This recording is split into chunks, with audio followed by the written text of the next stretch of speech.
ಸಿಂದಗಿ ನಗರಕ್ಕೆ ಕೆಪಿಸಿಸಿ ಅಧ್ಯಕ್ಷ ಡಿಕೆ ಶಿವಕುಮಾರ್ ಅವರು ಭೇಟಿ ನೀಡಿ ದಲಿತ ಸಮುದಾಯದ ಸಂವಾದ ಕಾರ್ಯಕ್ರಮಕ್ಕೆ ಚಾಲನೆಯನ್ನ ನೀಡಿದರು. ಕಾಂಗ್ರೆಸ್ ರಾಜ್ಯಾಧ್ಯಕ್ಷರಾದ ನಂತರ ಪ್ರಥಮ ಬಾರಿಗೆ ಸಿಂದಗಿ ನಗರಕ್ಕೆ ಆಗಮಿಸಿದ ಅವರು ಯಾವುದೇ ಜೈಕಾರ ಬೇಡ ಎಂದು ಸಿಂದಗಿ ಜನತೆಗೆ ಮನವಿಯನ್ನ ಮಾಡಿದ್ರು. ನಂತರ ದಲಿತ ಕವಿ ಸಿದ್ದಲಿಂಗಯ್ಯ ಅವರಿಗೆ ಮೌನಾಚರಣೆ ಮಾಡುವ ಮೂಲಕ ಶ್ರದ್ಧಾಂಜಲಿ ಸಲ್ಲಿಸಲಾಯಿತು. ಇದೇ ವೇಳೆ ಮಾತನಾಡಿದ ಅವರು, ನಮಗೆ ರಾಜಕಾರಣ ಮತ್ತು ಚುನಾವಣೆ ಮುಖ್ಯ ಅಲ್ಲ, ಸಮಾಜಕ್ಕೆ ಆತ್ಮಧೈರ್ಯ ತುಂಬುವುದು ಮುಖ್ಯವಾಗಿದೆ. ಕಾಂಗ್ರೆಸ್ ಪಕ್ಷ ಜನರೊಂದಿಗೆ ಇದೆ. ರಾಜ್ಯ ಹಾಗೂ ರಾಷ್ಟ್ರ ಕೋವಿಡ್ನಿಂದಾಗಿ ನರಳುತ್ತಾ ಇದೆ. ದಲಿತರು, ಕಾರ್ಮಿಕರು ಕೋವಿಡ್ ವೇಳೆಯಲ್ಲಿ ಸಾಕಷ್ಟು ತೊಂದರೆ ಅನುಭವಿಸಿದ್ದಾರೆ.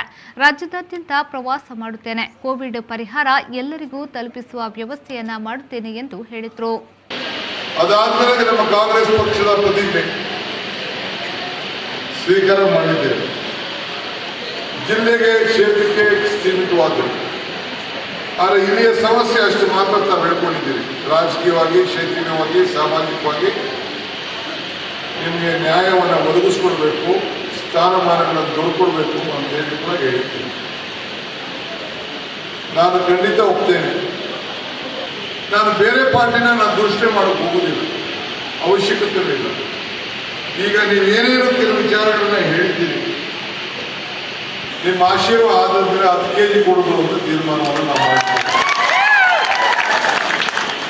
ಈ ಸಂದರ್ಭದಲ್ಲಿ ರಾಜ್ಯ ಮಹಿಳಾ ಕಾಂಗ್ರೆಸ್ನ ಅಧ್ಯಕ್ಷೆ ಪುಷ್ಪಾ ಅಮರನಾಥ್, ಮಾಜಿ ಸಚಿವ ರಾಮಲಿಂಗಾರೆಡ್ಡಿ, ಎಂಬಿ ಪಾಟೀಲ, ಶರಣಪ್ಪ ಸುಣಗಾರ್, ಅಶೋಕ್ ಮನಗೂಳಿ, ಮಹಿಬೂಬ ಸಾಬಾ ತಾಂಗೋಳೆ ಮತ್ತಿತರರು ಉಪಸ್ಥಿತರಿದ್ದರು. ಕಾದರ್ ಪಾಷಾ, ಮೇಲಿನ ಮನಿ, ವಿ4 ನ್ಯೂಸ್, ಸಿಂದಗಿ.